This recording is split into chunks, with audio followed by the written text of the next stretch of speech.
সুদূর প্রবাসে যান্ত্রিকতার দেয়াল ভেঙে বৈশাখের রঙিন উৎসবে মেতেছেন প্রবাসী বাংলাদেশিরা। লাল সাদার সমারোহে পান্তা ইলিশের স্বাদ আর দেশীয় ফলের সুবাসে আরব আমিরাতের তপ্ত মরুর বুক হয়ে উঠেছিল এক টুকরো বাংলাদেশ। ব্যস্ত জীবনে শিকড়কে চেনা আর নতুন প্রজন্মের কাছে ঐতিহ্য তুলে ধরাই ছিল এই আয়োজনের মূল লক্ষ্য। Desk report. বৈশাখ মানেই যেন বাঙালির প্রাণের সঞ্চার, আর সেই আনন্দ উৎসবে ফুটে ওঠে প্রাচীন ঐতিহ্য আর ইতিহাস।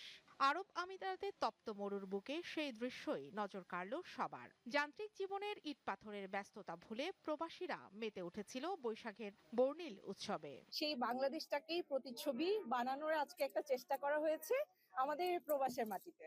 উৎসবের বড় আকর্ষণ ছিল দেশীয় ফলের বিশাল সমাহার।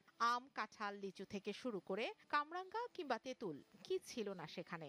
আর পান্তা ইলিশের রাজকীয় ভোজের সঙ্গে জিভে জল আনা হরেক রকমের ভর্তা ভিন্ন আঙ্গিক এনে দেয় উৎসব প্রাঙ্গণে। যান্ত্রিক যুগে এই ধরনের একটা হাত পাখা আসলে এটা আমাদের দেশের ঐতিহ্য। তো এখানে এসে এই হাত পাখা পেয়ে আমার স্বামীকে আমি হাত পাখা দিয়ে বাতাস করছি, আমার আসলে খুব ভালো লাগছে। এই উৎসব শুধু বড়দের মিলন মেলা নয়, বরং প্রবাসে বেড়ে ওঠা নতুন প্রজন্মের কাছে বাঙালির হাজার বছরের ঐতিহ্য তুলে ধরার এক অনন্য পাঠশালা। শেকড়কে চেনার এই প্রয়াস ছুঁয়ে গেছে শিশু কিশোরদেরও। শাড়ি আর পাঞ্জাবি পরে আসছি যাতে আমরা পহেলা বৈশাখটা সুন্দর মতো করে এনজয় করতে পারি। মনে হচ্ছে যেন আমরা দেশের ফিল পাচ্ছি এখানে।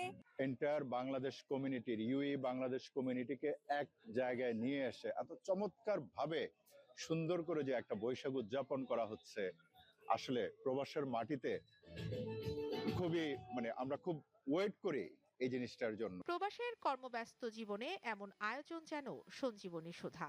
তাই আগামীতে আরো বড় পরিসরে বৈশাখী উৎসবে মেতে উঠতে চান প্রবাসীরা। Channel 9 news desk.